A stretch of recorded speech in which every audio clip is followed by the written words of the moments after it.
Paulie Malignaggi here for Paulie TV. Back for another episode. We got another guest for you guys. All right, so hope you enjoy the conversations thus far with all the guests I've given you. We're going to keep bringing you guests, having great conversations, a lot of different stuff on boxing and basically other topics. Don't forget to always comment, like, subscribe, and let me know in the comments any particular guests you want me to have alongside all the guests I'm bringing you. And if you have any questions for myself, even for my guests, check it out. Let me know your thoughts, and let's get going. Let's kick this off. Today I got Jerimiah Milton, heavyweight prospect. Jerimiah Milton, what's going on, man? Yo, what's up with you, Paulie? Yo, happy to have you. Pleasure and thank you for being on the show. Absolutely. And manager Mike Leonardi, what's going on, Mike? We've had you on before. We got you on again. What's going on? Mike Leonardi's manager of the Stars. You guys most know him best from managing Badu Jack to the splendid career he's had. How's Badu doing, by the way? He's doing great. Doing great. Good. Yeah. Staying in the gym, looking. Plan is to win a third world title. So, that's what I mean, man. I was like, when you can love the sport as long as he's loved it, I give him credit, man, because I couldn't stay motivated later on in my career, So good stuff. But speaking of motivated, Jerimiah, you're in the prospect stages of your career, which to me is you may not realize it right now, but for me, the journey is the reward. That's what they always say, and I didn't understand that at the time, because when you're in the position you're in, you're always looking up higher, right? You're always your whole road is in front of you. Absolutely. But I tell you what. When your whole road is in front of you, there's so many things that can go through your mind, and you look forward to, or you want to fight this guy, you can't wait to be a part of this, or you can't wait to, partake in a big promotion or whatever it is. When it's afterwards, like me, when your whole road is behind you, you're like, damn, you're just looking at memories, You're trying to come up with new goals. But for me, that's why you're part of the part of your career you're in right now, when everything's in front of you and nothing is yet written and it's yet to be decided based on your hard work and based on your work ethic and based on your performances. I think that's a great part of your career to be in. So let's get started. Really, what got you into boxing, first of all? How'd you get into the sport originally? Where you from, and how did that sort of make itself play into you starting boxing? Yo, I appreciate that, Paulie. I'm from Tulsa, Oklahoma, home of Black Wall Street. Black Wall Street, yep. I heard of Black Wall Street, yep. Yeah, so I mean, coming from out that way, there's already a lot of pride and a lot of energy in me already. It started out like every youngster, just, getting into my little street scraps here and there. Got a pair of boxing gloves from a high school teacher. He was like, yo, just learn how to protect yourself. Mm-hmm. You know what I'm saying? But you're a big kid. So were you always a big kid? I was smaller, man. I wasn't always big. You know what I'm saying? One moment, you know what I'm saying? Yeah. Next thing you know, I came back. And that's the problem with these heavyweights. You know what I'm saying? Most of them, they're afraid. They really scary. You know what I'm saying? Because they was always on top. Most of them was always big. But you grew late. I grew late. You know what I'm saying? And I mean, so when I started filling out to my size, I already came with that background of I had that chip on my shoulder. Yep. You know what I'm saying? I already had that on me, But I ain't have to pull that card, Yeah, but it's also, it allowed you to build that character too. It allowed you to see people for what they truly are. Because I feel like when you're that big right away, people ain't messing with you, so you're not getting their true feelings. I had a friend of mine. He was a bouncer in nightclubs in New York City. He was a good friend of mine. He still is a good friend of mine. He's about 6'6", but he was a bodybuilder too, so he was huge. And he did some jail time. And he used to, and we were talking with my friends and him one time about jail and all this stuff, and he's like, man, all that crap about people messing with you in jail, that's all BS, man. And I'm like, bro, you're 6'6", 280, all muscle. Who's gonna mess with you, man? I'm like, what are you talking about? It doesn't apply to you. You know what I mean? So that's it. Kind of goes along the same lines as with you. And so you growing, going through puberty a little bit later and growing up a little bit later, obviously forced you to see what people are really about, and people do mess with you, and you have to sometimes be tested and try to pass that test. Yeah, I knew I was getting big whenever I started going to the gym, and people was pointing hey, you still using that? Your shoes? Your shorts? I'm like, yeah, man. I'm not even on that machine. You know what I'm saying? You got it. You know what I'm saying? Whatever.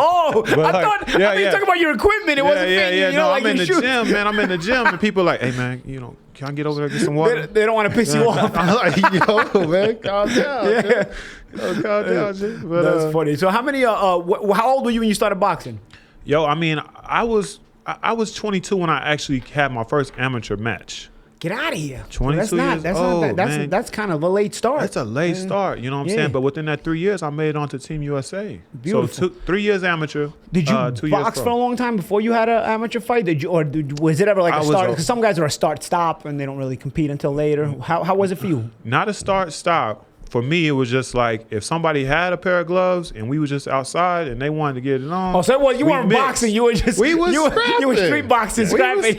But you weren't actually getting your lessons in the gym until later. Nah, man. You know what I'm saying? I'm telling you, I got my lessons right off of 36th Street North. You know what I'm saying? That's where I come from, man. That's cool, man. Jeremiah played college football. Oh, where'd you play? Yeah, I played Division II, Northeastern State. I had some D1 AA offers. So at 22, you were already in college playing football? I was still playing football. I just stopped playing football. Actually, I stopped playing football, and actually, I was watching John Jones at the time. I was like, I'm gonna try MMA. Oh, I said, because I wrestled. I wrestled in high school. Oh, okay. So you have that background. I had my street scraps. So when they asked me about, what boxer will be good in MMA, now I got somebody else I can name. Yo, you know what I'm saying? I'll be all right if I get my legs together with the kicks. You know what I'm saying? You gotta do that, but. You just take them down, man. You shoot in, you take them down, man, and you got a wrestling background. That's a big advantage already. Or don't let them take you down and just knock them out. Yeah. You know well, when you're big as you got a little range on you. Yeah. I'm not afraid no man. I love fighting. You know what I'm saying? I love fighting, and I loved it back then. My mom didn't like it. Of course, you don't want your son to do that. It's typically you know like what I'm saying? You know? When I got grown, I got to make my own decision. I was watching the 2016 Olympics, and I was like, yo, you know what? Why don't I try this? 2016, you hadn't tried it yet when the 2016 Olympics. See, for me, like, I'm 41. The 2016 Olympics are like yesterday. And this guy is already, on TV as a professional boxing prospect. But in 2016, he was just deciding. Yeah. Like, for me, that's like yesterday, bro. When you get to be my age, you're like, the time passes faster. And you were not even boxing in the 2016 Olympics. You were not boxing even at all. They had no amateur fights or nothing. Dude, I was a college boy. I was bouncing the clubs. I was throwing people down in the bars. You know what I'm saying? I was drinking my beers on a Monday night. You know what I'm saying? Don't drink it now. You know what I'm saying? It don't go hand in hand with what I do. Yeah. But you know what? I decided I would go all in and really so I took my first amateur bout in 2017, and then I was tiptoeing. I was still out doing the party thing, and my brother passed, and I was like, "Yo, I'm gonna get serious." How'd that happen, man? You know what? Natural younger? causes. Older. It was one of my older brothers. I got 5 older brothers. Okay. You know what I'm saying? Okay. 4 now. Sorry to hear that, man. Nah, I appreciate that. Were you close? You know what? He had schizophrenia. And that's one thing I appreciate from Tyson Fury because he talks about mental health. Yeah. You know what I'm saying? That's a big deal, man. That's people don't get enough help with that. Nah.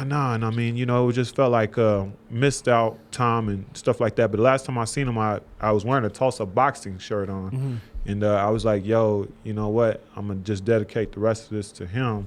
And he's been one of my huge driving factors to keep learning and keep going. But, when I was watching, everybody can control their effort. That's one thing I learned from playing football and sports. You know what I'm saying? It's like you control your effort. And when I was thinking about where I was at, I knew I wasn't where I was going to be. You know what I'm saying? But you got to live boxing. You know what I'm saying? So it wasn't just, I picked up some gloves and I just hit the bag today. No, I was getting sparring with Alan Green. You know what I'm saying? I was getting sparring Alan with was a good fighter. I was getting sparring with guys that were did this. You know what I'm saying? So as much I can get, you got to get into your bubble and you got to, you know what I'm saying? You play the background first. And then you come to the top. You come to the forefront. Yeah. But I like that saying, you control your effort. Because there's a lot of things in life we don't control. But one thing you do control is your effort. As well said. I always tell people, you can control whatever it is that you do, all this stuff. But I never worded it that way. That's the simpler you word it, the better it is for people to stick out in their minds. You control your effort. For sure. Everything. For sure. Because there can be a lot of frustrations in life. A lot of things can happen. Your brother passed. You can easily make decisions based on circumstances that can take you to a negative place too. Everybody has that a-hole card, so to speak. This happened to me, so I have to, I have the right to do this and this. But you can also take that same situation and turn it into a positive card, and turn it into a motivational card. So for you, I'm happy to see that you understood that, because it takes a certain maturity and mental maturity to have that. So was there any person that was inspirational to you when you were younger? You have a father or a mother or anybody that sort of, because all of us, I'm saying this based on that you knew enough to have the right mental mindset coming off of the negativity that you had to deal with, because everybody has their own little negativity they have to deal with, and they have the reaction that they make based on decisions in life based on that. And sometimes it's negative, sometimes it's positive, but a lot of times it comes back off of their own character that's built in them obviously from themselves, but also it's instilled in them through somebody, whether it's a family member or a friend or a parent or whatever. What was it for you?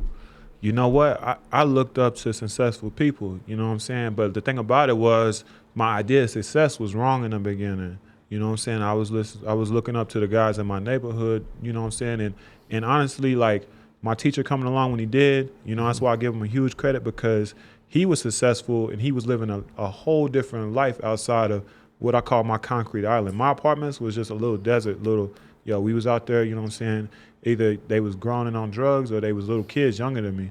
So like, I wanted that recognition too, that dudes was getting off in the streets. But then once he gave me those gloves and he showing me some other stuff, I got my recognition in my apartments as the kid that had good hands and was boxing. Mm-hmm. Now, I didn't actually box, but I was, all you need is some title DVD tapes and a 1-2 hook. Yeah. You run the whole neighborhood, man. I was running the whole neighborhood, man. You know what I'm saying? 14, 15 years old. But that was my start of my identity. That was the start of my identity. And that kept me grounded enough to make it to that next level, which was getting out of there and going to school, which, you know what I'm saying? Like, it was all just learning and stuff like that. But I like to watch people. You could draw from anybody. You could draw from anybody. And like, when you watch, you world champion. You know what I'm saying? Like, and that come with a certain level of sacrifice. And so the more I realize things, like, the more in boxing you sacrifice, the greater you become. You know what I'm saying? This is just a sport of sacrifices. And also, when you see the results coming off the sacrifices, it builds that into your mind that that you only achieve. You feel good, but you also realize you can only achieve if you have the right mental makeup and character. If you're trying to cut corners, this is not it. I always felt like boxing is a metaphor for life in that way. I know people say in sports in general, and it's possible, but in my experience is boxing, your experience is boxing. You control your effort, but you can only get out of it the effort you put in. You know what I mean? And sometimes not even that. Sometimes it's unfair in that way too. But life is the same way. You control your effort, and sometimes it's still not fair. Yeah. But the only thing you can do based off the unfairness is to keep controlling your effort. Yeah. And eventually you are, as we talked about in another conversation, you put yourself in a position to where luck does present itself, you're ready to achieve it. You're ready to take it in because 100%. You always controlled your effort and put yourself in the right position to finally have a good break. Because you put in the right effort all the time, the good breaks will finally present themselves, even if you got to overcome some negativity. Absolutely. That's why, I like to call it life fighting, you know what I'm saying? Because life is a fight, man. Life has been a fight. And it ain't going to always give you the fair shake, even when you did the right thing, you know what I'm saying? But when you're doing the right things, 9 times out of 10, you know what I'm saying, something might just click for you. And that's the thing. If you got to keep doing the right things. Some people get frustrated. They don't get the right break based on the effort they give, and they stop giving that effort, Yeah. Mm-hmm. And that's why I also think you got to be passionate about your boxing, sure. Because if you're passionate about your boxing, even and you have enthusiasm behind what you're doing, even when you don't get a good break, you still love what you're doing, so you're going to keep pushing at it. Like, that's all right, man, I can keep doing it. And eventually, because you've put in all the time and effort, your breaks start going your way. It's not always going to be easy, but breaks start going your way. And based off that, you can take some momentum to go in that right direction, Yeah.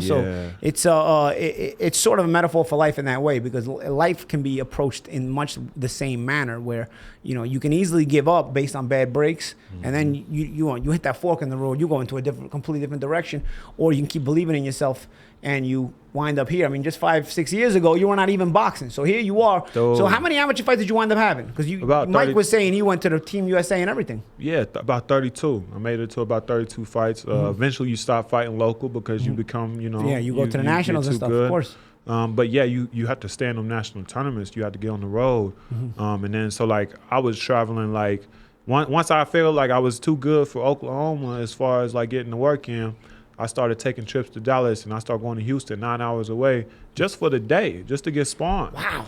Just to get spawned. And again, enthusiasm and passion. You see, that's what I'm saying. Enthusiasm. So only somebody enthusiastic about what they're doing is going to do that, because somebody else is going to be like, I'm not taking that drive. I'll just train over here and half-ass it over here, you know? But somebody enthusiastic and passionate, you got to love what you're doing in order to be willing to take that 9-hour drive just for 1 day of sparring. 1 day of sparring. Yeah, I had somebody hit me up, you know what I'm saying, talking about, I'm in the city, you know what I'm saying, I need some work, da-da-da-da.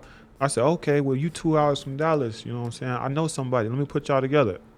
Dallas. And And I'm You be like, yo, you ain't made. We're not made of the same fabric. I tell you, you're not made of the same fabric. If that's what it is, you know. No. And I mean, you know, coming from a place like Oklahoma, especially because you know, I'm trying to be bigger than my city. I'm trying to be in the name. I'm trying to be in the boxing community, not just this dude is some guy from the town.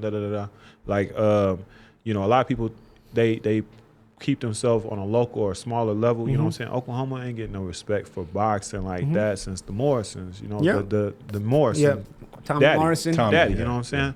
Or something like that. Alan Green, or Alan Green. For a little you know bit. what I'm saying? So like to be in those players and be in that card, it took a certain level of dedication that was bigger. So yeah, when people show up, you know what I'm saying? I love to remind them that I'm from Tulsa. You know what I'm saying? Because like, you know, we got these dirt roads and stuff back home to being out here in the big city. You know what I'm saying? I'm in Vegas where it's popping, you know, sparring Tyson Fury. But you also have to know how to handle it, right? Because, you know, handle it. That's what Tommy Morrison went wrong, man. He came out of Tulsa, some dirt roads, and then I feel like that Hollywood life kind of overtook him a little bit too much. Yeah. You know, when you got like, everybody got vices, you know what I'm saying? You got to check your vices, you know what I'm saying? And I mean, I don't ever reference his personal. You know what I'm saying? Because I don't look at people on their personal. But it's out there. It's out there for everybody to see. But, yeah, you got to be careful, man. You just got to be careful. But, yeah, phenomenal fighter. But you got to be passionate about what you do, like we just said again. You know, if you're to. passionate about your boxing, then vices will still not be able to overtake you. They'll be, listen, the success will present its temptations that comes along with it. But it's all about, you know, what are you about? For me, I wanted to always strive to be the best. You know what I mean? And obviously, I knew the money was going to be there, and with it comes temptations. But I always tried to keep it as much as I can. Like, I want to be the best. I want to be the best. I want to be the best. And so I feel like a lot of people lose sight of that, especially in today's social media generation. You know, they're busy showing out for Instagram. As long as they can show a certain kind of lifestyle on Instagram, even if it's not real, they're doing their job. They're doing their job. When in reality, bro, you can have the reality, man. You just put your hard work into it and go achieve it for real. Then it won't matter what people think, because you have just achieved things that most people never will. You know, You're the truth at that point. You know, it was wild. Like, cause I remember these are just things I learned along the way. So I'm listening to LeBron talk one time, and he's talking about his platform. He said, yo, none of this would matter what I'm saying if I was a crap basketball player. Yeah. Right. You know what I'm saying? That's so, like, your centerpiece. That's your centerpiece. So I know, like, you know what I'm saying, while I'm in this room today talking to you, because I really got these hands. Yeah. You know what I'm saying? Well, that's why you're here. You know what I'm saying? Let me just get off my humble tip real quick. But like, I really put time into my craft, you know what I'm saying? And that gave me the opportunity to now speak back and, you know, tell a little part of my story and my why, I guess, you know? Yeah, you know, you're talking about you got to go outside of Tulsa. You competed in national tournaments with Team USA and all this stuff. But you're also talking about you went to camp with Tyson Fury and guys like that. Who are some of the name guys you've been able to get in there with and spar? Dude. Get them ready and get yourself ready, really. You know what's crazy is when I first signed with Mike, you know what I'm saying, we was out here, we sparring with Joe Joyce. Joe Joyce, English, yep. Juggernaut. Yeah. And, you know, that was like... And where was that? Vegas? Vegas, yeah, Salas' gym. Yeah, shout out to Salas. So we was out there sparring. This was, not to cut you off, but the beginning of the pandemic. So early 2020. Yeah, we've had Jerimiah is to his credit, has never lost focus. I moved him out here in February of 2020. Man, okay, right when it started. Right, we had. So you're away from home, and you're not getting action, right? Yeah, and there's nothing. Everything shut down. I mean, the whole strip shut down. You know, everything shut down. His pro debut was set a lot of movies for watching at that time. His pro debut was set for April 17th on a Top Rank show. Now it's gone.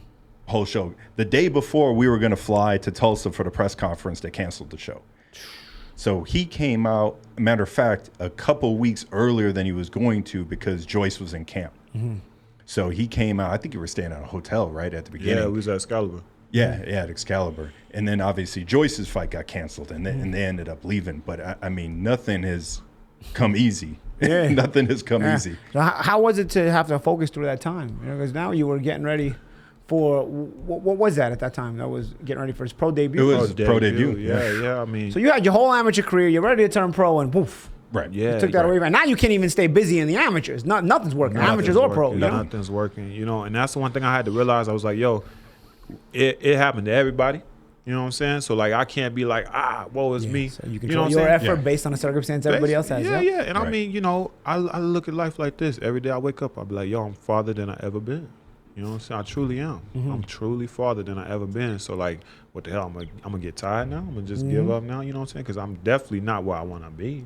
Yeah. You know what I'm saying? So like, yeah, you know, when you take those type of approaches to the whole situation, you know, it just gave me time to get more rounds. Dude, during COVID, I traveled and sparred more. First time I ever flew on a plane, 2019. Get out of here. His first national tournament. First time he was ever on an airplane. First time on a plane. Man, you were really a Tulsa boy, man. Yo, so now I'm going home like people, I never flew before. I'm a peasant. You know, I'm just playing. Right. And then what, like a year and a half I've after flown like that? 32 times. Like, and then- boxing will take you to different parts of the amazing, world that you man. never Year, did. year and a half later, he's in London in camp with Dubois. Dubois. Yeah. Wow. Yeah, on the back end because they were fighting each other. I sparred with Joe at the beginning. Right. Then I finished with The same Dubois. camp. Same man. fight. camp. Fight got Wow. canceled and Yeah. pushed Look at back, that. and then he ended up going. And Joyce didn't come to Vegas for camp, and I'm friends with Joyce's manager. I called him and say, "Hey man, you know, you guys coming back to Vegas?" No, we're gonna do camp in London. And I said, "Okay, just so you know, they called us for Dubois. I mean, we'll come spar with you guys if you want to bring him out, but otherwise we're no, go ahead, do your thing. You know." Okay. So yeah, he sparred both guys for that fight. Yeah, man. It was. So you it had the was real cool, inside man. tip Yeah, I there. was sitting back, man. It was a hell of a fight too. Yeah. But you know, that's the cool thing about it, man. Is for some odd reason, like even when I was a kid, like I would always have this fascination with London, like and for boxing too. And I ain't fighting London yet for boxing, but I did get to go out there based off of boxing. Yeah. At 8 years old, like Kanye West had the American Boy, you know what I'm saying? I don't know why this shit just always played in my head. I'm like, I'm gonna go to London one day and box. Yeah. And I was And sure enough, there it go, you know, and that's a personal manifestation that just came through for me, you know. God And you may Yeah. wind up fighting there one day, man, because you know it's still a hotbed Yeah. for boxing. For sure. I fought at the O2 Arena. Wow. A couple of times. They show love, right? Yeah, they love boxing. They love boxing. They love boxing. They love boxing. And they have like a soccer/football fanaticism to it over there, where they sing in the crowd and they have chants in the crowds, but they're rhythmic. You know, like I don't know if you go to a soccer game in Europe, but they have these rhythmic chants there, and you end up hearing them in the crowd at a boxing event sometimes. You know, so it just gets loud. You know, man, yeah. It's good. It's really really fun, man. You know, they're very passionate about their boxing. For me, I would think, based off my experience, boxing is the second biggest sport in the country besides soccer. You know, in England. You know, and they have, you know, they're big with cricket and all that other stuff. But honestly, man, I mean, you have boxing on headline news over there, man. You know, they talk about it heavily. Yo, shout out to the UK, man. Like I say, my guys Especially over there, heavyweight. You know what I mean? Like, they'll be into it. You know. Yeah. My guy David over at the Blue Board, man, they took care of me. The whole camp, man. I really felt like, oh damn, this is what it's like. Cause like I'm talking about, hey man, whatever you want, man, just whatever you order, man. I'm ordering like Wagyu beef and stuff. Yo, I'm over there. I was wilding, Mike. You ain't know it, man. Yo. I have me a great time over there. Yeah. Cool little Good stuff, three man. weeks, man. Yeah. That's cool. And that was when you were sparring Dubois over Dubois, there? Yeah. So Cool. I mean, took it They- all in. Good. They give you Wagyu beef over there for the sparring? Dude, I was eating Look Wagyu at that. on, No, on the but- same ticket. Chicken wings, Wagyu, and lamb shank. Bro, I always try to take care of my sparring partners. Right? I always just take care of my sparring partners.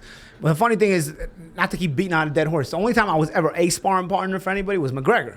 So I went to the camp with McGregor, and McGregor had like this deal with like this health food place in Vegas over here. I don't know the streets over here too well, but we went to this place, and like half the menu was off limits. I mean, it was like the stuff was like $4.25 each, and this stuff was like $8.25. Like this part of the menu you guys can't order. Like, man, you cheap bastard! You're making $100 million from the fight. You cheap bastard! I was like, unbelievable. Probably like, I'm just pulling my wallet. So I started thinking, like, is this how guys treat sparring partners? Because I was always very generous with my sparring partners, but I'm like, and now you're telling me this. So I'm like, all right, that was a one-off, man. That was just a cheap bastard.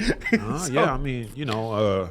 I'm not gonna call any names, but there's been some that just haven't. Oh, they have. Like, Okay, well, so he wasn't the only one. He wasn't the only Okay. one. Y'all like, hey man, this what it is. Like, all right, cool. Yo, You know what I'm people saying? put budget to another extreme, bro. Yeah. When you're making that kind of money, I don't know, man. That's I trade. That's I can crazy. remember fighting for like, you know, my pro debut. I fought for $2,500. You know, I can remember fighting for $5,000 in 6 rounds. You know, like I can remember like.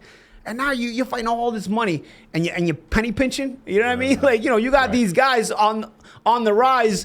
You know, they're trying to help you get ready for these big fights.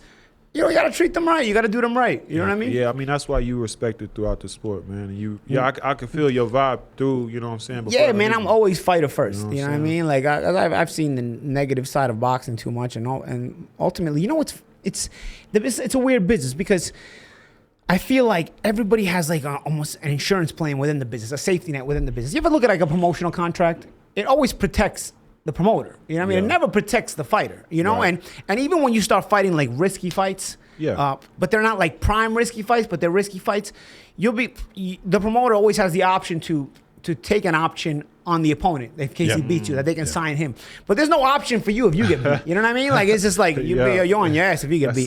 But if he beats you, we can sign him. You know, we will sign him and we will work with him while you're beat. You know, so you know, it's always like, you know, so I'm always trying to be pro fighter because it's like I feel like all these combat sport businesses, I feel like MMA is actually worse, you know, towards the fighter. Sure. But it's like, you know, we're climbing the mountain with no safety net. You know what I mean? While the rest of the business always has you know, their safety net. I remember even in the media, I couldn't understand why the media was always so pro promoter. And again, not nothing against promoters per se, because you know you do need the ones that actually have TV dates and you know, those are useful. You know what I mean? You make us money, you're on TV. Yeah. But you know, there's so many promoters that have no dates and they're just holding you into a contract, and you don't, and they're just making you an opponent for this guy, and this guy, and you have nowhere to go. And they sign fighters too, but then you know you kind of have I feel like those guys have a plan for a certain amount of time, and then all of a sudden you get to a certain level, and there's no plan for you. You know what I mean? And you're like, at least that was my experience. You know, Sure. So you know, I remember thinking like, why are they so pro promoter? When you try to put somebody out under the table, you try to like, you know, expose somebody for what it is. They don't take your side too much. You know what I mean? Or they don't like see your point of view. And then as I started dealing with these bigger fights, and I started, you know, having my own big fight weeks, I started realizing you're making weight or you're training all week, whatever it is, and you're just keeping to yourself, focusing on your fight. And all week, they're having dinners with the promoters. They're having friends with the promoters. They're hanging out with the promoters. And that promoter has another date next week or another date this week. So they're always hanging out together. You're just the guy they see once in a while. You don't count, man. They're going to back that guy. You know what I mean? So it's like, so I feel like the fighters are always, you know, sort of second best or without the safety net, to put it in reality. You know, we take all the chances.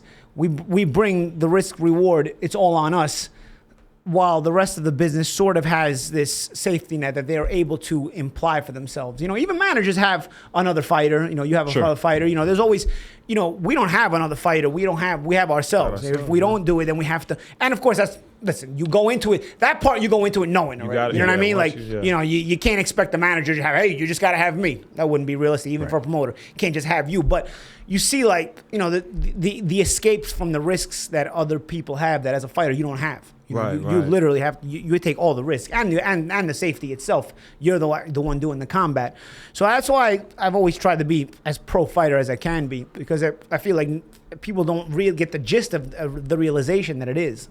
Well, you know, here's my take. Maybe my first off, I'm giving an opinion. Then I'm gonna probably state a question. So like when we was back, I was back there talking with John before I came on about the difference between boxing and UFC. Now UFC, they seem to, and this is the one thing I wish boxing would kind of take a little bit more, is like they turn their fighters into brands, like almost standalone brands. Like, you know, like a guy like Dan Henderson, you know what I'm saying, loses many times, comes back, still fights, you know what I'm saying? These guys, they take losses. We, on the other hand, in boxing, we take a loss, you know what I'm saying? It's career suicide. Like, it's like, boom. Well, it's pros and cons. And here's my, and I don't want to cut you off, so finish the thought first. Well, okay, so like where I'm going with that is like, you know, so these fans want to see these guys fight, even if they lose. Even with Conor McGregor, he's lost, but, you know, he's megastar, you know? But like, then you go to boxing, and then you like, you know, so I fight my last fight, you know what I'm saying? It's my hometown after viral knockout. My last 2 times, you know, shout out to being on the show. Shout out to being on the production, you know what I'm saying? But like, y'all got my people here. Give me the mic. Let me say something to my people. Don't just rush me out the ring, you know what I'm saying? Let me say something to the crowd that came out and spent their money with me, you know what I'm saying? Like, and that's where, like, you know, but then I guess there's the question on the back end. A lot of these guys, the newer fighting generation, they will once they get in the position of popularity, then I guess they start like not making some fights happen, and then they also start demanding like these crazy things too. In boxing. In boxing. Yeah. Okay, here's the thing, and Mike, I'm sure, can also get into this as well because he understands the business very well. But here's what I've noticed from my eyes. The UFC, for example, is in the sport of MMA. The UFC is a brand of MMA. Right. And when I first started watching MMA, it was in the 90s. Okay, and MMA at that time did not have these exclusive contracts. It was sort of like boxing, where you could ply your trade and you could fight a cross-promotional fight. Boxing, you can fight cross-promotional fights, but because of the TV contracts being exclusive to promoters, it's getting harder. At the time when I was watching boxing in the 90s and even the 80s, it wasn't really promoters per se that had the dates with one network, but the network would buy a lot of dates from certain promoters because they had all the fighters, but they weren't exclusive. It's more like the HBO model. Yeah, the network could work with different promoters. Now you notice promoters and networks signing exclusive deals, so you only get fights. So boxing is almost gravitating towards a more MMA style business without being MMA style. And the reason I say without being MMA style is because a fighter from one promotion can still fight a fighter from another promotion. It's just made more difficult due to the network contracts, because then this network will want this fight, but this network wants this fight, right. and the fighters are on opposite networks, being that they're on opposite promoters. Right. But it can happen. MMA changed the model this way. In the 90s, you saw UFC fighters, I noticed, were fighting a lot of times in Pride. Pride was actually the biggest MMA company at that time. It was in Japan. Yeah. And they I remember, it was crazy. They had a 10-minute first round, which was absolutely insane. And then every other round was 5 minutes after that. So it was insane because the 10-minute first round would separate the men from the boys. It was absolutely insane. Yeah, that's and it was crazy. inside a Pride is ring. It was crazy. inside a ring and not inside an octagon or inside a cage. At a certain point, you saw UFC fighters going to Japan, fighting, competing there. They'd come here, all that other stuff. At a certain point, Dana White and the UFC made it exclusive. Basically, if you fight in the UFC, you can only fight in the UFC. They made exclusive deals. And I thought to myself, what is that? What is he doing? Because now, you're making less of these fights possible, because the guys that are signed to Pride, the guys that are signed to other places, you can't fight here anymore. And they can't fight you unless they sign with you. So I thought to myself, what's the point of this? And then I realized something. You know what model he stole? Or he didn't steal it. He copied it. The Vince McMahon model. The wrestling. So basically you sign a wrestler. At that time when I was a kid, It was WCW, there was WWF, which is now WWE. There was a bunch of other stuff for circuit regional wrestling things, but you had to be exclusive to that contract. Now the thing about wrestling is you fight every week, so you're still getting your brand out there, because it's staged, so you can compete Monday and then compete again on Thursday, you know what I mean? And compete again next Monday again. It's you're always competing. In boxing or MMA, you take a fight, you've got so many cuts and stages and banged up that you can't fight for a while. So to take that model and to make it in unscripted combat, I thought was interesting, because now what you're doing is you've eliminated the competition, and now what they started doing, they started buying out everybody. Sort of like Vince McMahon ended up doing. He bought out WCW, he's bought out everybody. So now you make yourself the only game in town. So what you have to realize what MMA does. The fighters are a brand because MMA is the brand. UFC is the brand. So UFC made themselves the brand. But here's the negative about the UFC being a brand. You can make all the fights because when you're being offered a fight, when a fighter's being offered a fight, if he turns it down, the next fight he's going to be offered is going to be from the same place. Yeah. Like, it's not like you're going to turn down a fight the Top Rank offers you, and then maybe you'll take the fight PBC offers you. Yep. Now, all the offers are coming from the same place. Even if you're signed to a contract in boxing, there may be an offer coming from another promoter that might want to match you up with their fighter, that they may have to go through your promoter, but the fight can still be made. Right. In the UFC, if Dana calls you for a fight and you turn it down, he's going to call you for the next fight too. So if you say, I want more money, you're probably not going to get it, bro, because that's the market value he's giving you. You know what I mean? And as a matter of fact, you turn down too many, he might sit you on the bench, and now you don't fight at all, because now he's the only one that offers you fights and you're on his bad side. So it makes you a bigger name because their brand is bigger. WWF when I was a kid was huge, so everybody knew all the wrestlers. The UFC made themselves a big brand this way, because what they did, they made this exclusive deal like wrestling, and then they started buying out the competition. They bought out Pride. They bought out Elite XC. They bought out what did Showtime used to have when the one Morrow used to call on Showtime. Yeah, I can't think of it. Not Bellator. They have Before Bellator now. Bellator, Yeah. They had whatever. They had all of them, and they just bought them out. They just kept buying them out. So all It's the like fighters. UFC a bust. Yeah, so they brought. That's what Vince McMahon ended up doing too. Really, now other wrestling brands are starting to grow again, just like other MMA brands are going to grow. But for a while, the WWF bought everybody. Once they bought WCW, they had every wrestler. It was either WWF or bust. Now WWE. And the UFC was doing the same thing. It was UFC or bust because they were just buying. As soon as you got a little bit big, they would buy you out. So there was no other brand where fighters could get paid from. Right. You know, so they created the brand. But these fighters that are creating this brand, they're also not getting their market value. Like that's the thing. That's the thing. When you are the only game in town, you've sort of monopolized it. People tried to sue the UFC for being a monopoly. I think they lost. Right. Yeah. Which is, you know, that's what happens when you got corporate nerds being judges. They don't understand the business. They're just looking at it from, you know, dotting the I's and crossing the T's. Nah, this is not a monopoly. It really is, because at that point, they're the only game in town that can pay you. You know what I mean? So you can go somewhere else, but they don't exist because they've bought everybody out, and now you're getting the offers only from them, you know? Yeah. And you got like guys like Francis Ngannou. Yeah. You know, what do you mean? $500,000-$600,000 for a main event. That's Bro, today. I was fighting for more money. I was fighting for more money than that in co-feature fights. You know what I mean? So that I heard when Francis Ngannou made his last fight for $600K was Jack Dempsey in 1922 made $600K. Yeah.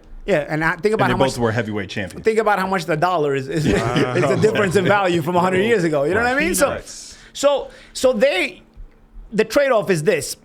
And people always say, well, you do it for the love of the game. You do it for the love of the game. You do it for the love of the game. Absolutely. But you do know that the love of the game haven't given you this success. That doesn't mean you're gonna bend over and let everybody rape you either. You know what I mean? Just because you have the love of the game is not an excuse for you. Okay, you know, I love this so much, just rape me. No. At the end of the day, you still deserve what you deserve. And if you're bringing in all of that, and MMA did this. The UFC made this quote unquote mistake with Conor McGregor, letting him get too big, and then they had to give him some. They've had to give him some, be more flexible with him, but they make sure never to allow again. They got Ronda Rousey beat as soon as she was getting too big. Everybody gets too big now. They give Ngannou problems anytime he's fighting and he's asking for money. They give everybody problems because they don't want anybody to get that big again. WWF did the same thing with Hulk Hogan. Remember, he got him too big when I was a kid, and then they were like, "All right, yo, we're gonna." And in WWF you can just stage it. You know, you can stage it, so it doesn't matter. You can just get the guy beat or get him knocked off easily because you just script it that way. Yeah. In MMA.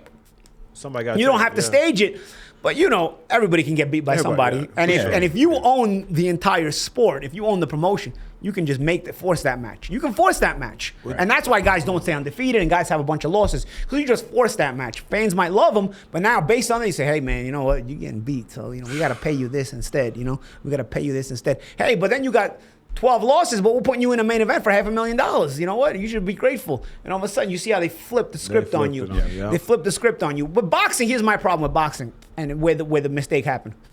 Because boxing, old school boxing, everybody talks about, oh man, why don't they just become, the writers write this, mind you. The part of the problem is the writers, but they write this. They say, oh man, you know, we need to get back to the old school where wins and losses don't matter. You see what MMA does? Wins and losses don't matter. You know, we should be, you know, these fights, it doesn't matter, wins and losses. That's why guys don't want to fight each other because they got to protect the O. I get it. But what are you guys doing to actually make that possible besides complaining? Yes. What are you doing to make that possible? Because here's where I've thought about this in my mind a lot. And I said, where did this start? Because back in the day, guys could lose. You know, you got Hall of Famers with 20 plus losses and stuff like that. Back in the day, they'd all fight each other, you know? Back in the day, guys would lose, and it was like it is MMA in MMA now, where they would still be a big name and they would remain at a high level, remain relevant. I narrowed it down to the fight of the century, Ali and Frazier. Mm-hmm. I narrowed it down to that was a fight with champion versus champion, O versus O, and it became the biggest promotion ever. Right. And it also lived up to the hype, which is very important. A lot of times the fight lived up to the hype. And because Ali and Frazier did so well and had that O versus O, I think after that, they've been trying to duplicate it ever since. Records, if you notice, after March 8th, 1971, that's when it kind of started with the records. Before that, in the 60s, the 50s, the 40s, records weren't as important. You knew who your great fighters were. You knew who your not great fighters were. You just wanted to see the matchups.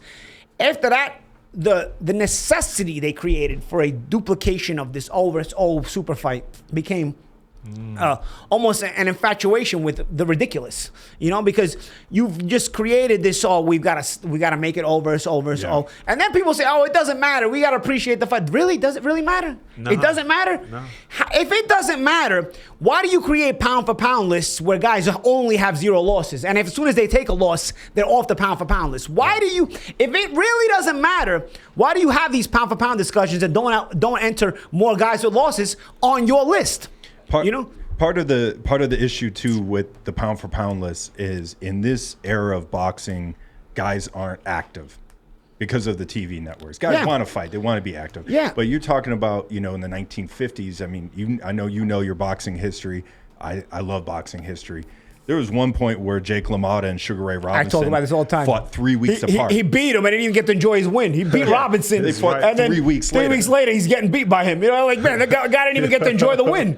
And part of that was there was no TV yet. So they would go from, it might be at Yankee Stadium, next fight's at Wrigley Madison Square Field. Garden, or, they go to another town or another stadium, and the only people that saw it are the people in attendance. Yeah. So the guys fought much more frequently. Yeah. Now, a guy loses, he might not fight for 6-9 months a year. And also the TV dates, because the TV pays so much more money than what they were making before, you don't have this kind of money where guys can fight so often. There's only a certain amount of dates where they're paying this kind of money. And so the fighters are like, no, I don't, you've kind of spoiled the fighters. Where like, I'm making this money. Nah, I'm not going to fight until they got another date ready for me. Well, right. And if you're a 7-figure fighter, you're not going to take a stay busy fight for $50,000. No. If you get hurt. Back then, they used to fight non-title fights, title fights, everything. As long as they were fighting. But now if you get hurt in a tune-up fight, you get cut, you bust your hand, you lose, then that next 7-figure purse isn't there.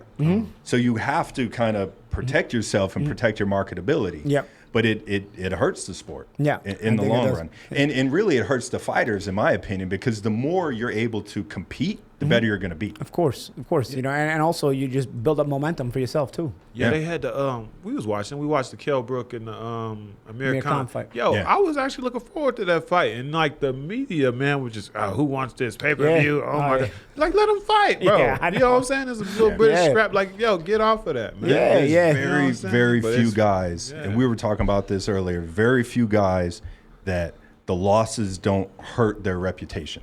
We were talking about Gabe Rosado. It hasn't hurt. Gabe Rosado's got 16 losses or whatever, but because of the way he's fought and the guys he's fought, it hasn't hurt his reputation. But those guys are very few and far between. The Mickey Wards, look what they have to go through too. Are they going to be normal later on? I know Mickey lost some of his vision in his eyes. I know. Mickey, you know what I mean? Arturo passed away, unfortunately, so we don't get to see the long-term damage. But those kinds of guys, they're not going to have healthy later on in life, what I mean? So that's what you got to go through for that. It's not right either. You know what I mean? And everybody always talks about the cliche, we got to respect the fighters. They go through it, put their lives on the line. But then you don't. When it comes time to respect them, you don't, though. You know what I mean? You just like to be heard, and then you like to say the cliche lines, but you don't, Right. And listen, man, the conversation go on forever and ever. But before we cut it off, I want to talk about this knockout you had, man. This knockout went viral. You had a world star knockout. You know what I mean? 50 Cent shared it. 50 Cent posted it. So I mean, go into it. I don't know how to even set up the conversation. I mean, the dude is stiff. Like, I've seen guys like this knocked out like this stiff when they're on the canvas. I've never seen it standing up like this. This is. Nah, what's crazy is, like I say, when I landed that shot. You didn't hit him like on the chin, you hit him in the mouth. You see what's crazy? Like, people always say, you got to hit the tip of the chin. That's not the tip of the chin, bro. And he's out. You want to hear something else crazy, Paulie? He's left-handed. Woo! He's naturally left-handed. Dog. So you're a converted southpaw, and that's. Don't tell him too much. Everybody says, man, he's got a great right hand. I say, yeah, but he's left-handed. You got to see his left when he hooks, then, man. Damn. So, I mean, what was your reaction? Because you're actually nicer than most people, bro. I don't know. Me, myself, if I would have seen that reaction, I would have hit him again. It would have had to prime me off him. You could have, Tommy, for the lack of a better examples, Tommy Morrison and Ray Mercer him right there. You know what I mean? Yo, for sure. I mean, you know what? Like I say, that's one thing about being a true professional, man. I was in complete control.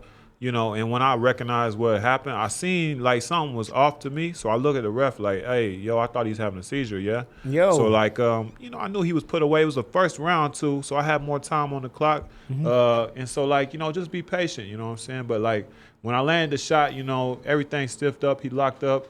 Yeah. So the ref had a bad angle. I was just like, yeah, Referee I think is a it's bad position. Yeah. That's what I mean. You would have got at least 2 more shots. I there, was bro. in my right. Look to at do that. it. You were about to step in, bro. Like, yo, I'm telling you, you're a nicer guy than most, bro. I'm telling you. Because even for me, I didn't get a lot of knockouts, but man, I would not want to give you a chance to get back into position if I see you. If I think you might be that hurt, like where you're like on the verge of just being out cold. Like I feel like I got to get you out of there because you might recover and give me a tough fight. You know what I mean?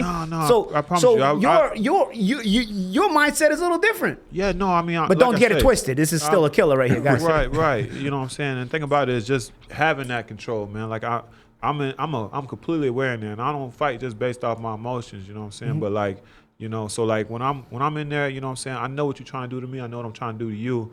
But like, you know, a lot of times I've seen guys, you know what I'm saying, they get somebody hurt and then, you know what I'm saying, like you gotta know when to fight, you gotta know when to box. But for me, that was just like a moment that would never, because like I say, if I ever hurt somebody, you know what I'm saying, most of the time I always keep punching. But in this case, this one case, you know what I'm saying, like you have the right instincts there, sure, you know, and obviously we know saying? now that you have the right instincts. So you know that's because I asked Mike about it when we got to the back of the locker room. I was like, "Yo, should I hit him again?" Because like I definitely was about to pull that trigger, and then he was like, you can see it. You can see it. You actually were about to step in with another right hand. Yeah. And then you know you stopped. But you know what? That's really what it was, though. It was the love, you know what I'm saying? And that made it so much bigger than what it actually and who knows, bro? If maybe you drop it, maybe 50 Cent doesn't share it. You know what I mean? It does, because it actually ends up, for lack of a better word, it ends up looking cooler that he's kind of stiffed up in the ropes like that. That's amazing. That's what made the highlight reel, you know? 100%.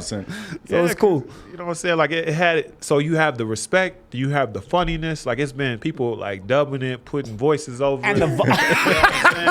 The internet never loses. Man. The internet, oh man, it's Undefeated, terrible. Man. Yo, I can remember, man, even for me, I can remember like being knocked out or losing by stoppages. I'm getting to the dressing room and there's memes already of me on the internet. You know what I mean? Like, it's horrible, bro. You don't even get, you know, like the internet will slaughter you, bro. You know? I seen one of the MMA fighters complaining about that, man, and I'm like, yo, you know what you signed up for. Yep, like, just exactly. You want to be a public person? Yeah, you're gonna be on the, you know what I'm saying? You take the chance of being on the receiving of that. So just be smart, man. You know what I'm saying? Absolutely, man. But yo, we could have this conversation. All my guests, it could really, the conversation go on forever, but we got to cut this off. The studio time has ended for today. Jerimiah, yo, we look forward to seeing you in your progress in your career, and thanks for coming on the show. Mike, thank you again for being on here. And yo, we hope you enjoyed it. Like, comment, subscribe. Let us know what you think. Keep in tune and keep in mind Jerimiah Milton as he continues to progress in his boxing career. Tune in and cheer for him and support him, and because this guy's exciting. This guy's exciting both in conversation and as a fighter, as you saw the knockout yourselves. So you might get a chance to see another highlight reel type of knockout as you keep tuning into him. When's your next fight, Jerimiah? Yo, we working on a date right now. We are working on a date. Nothing on paper right now, but I'm in the gym. Okay, all right. Stay ready. You don't have to get ready if you stay ready. Yep. Like, comment, subscribe. Thanks for watching Paulie TV. We'll see you next time.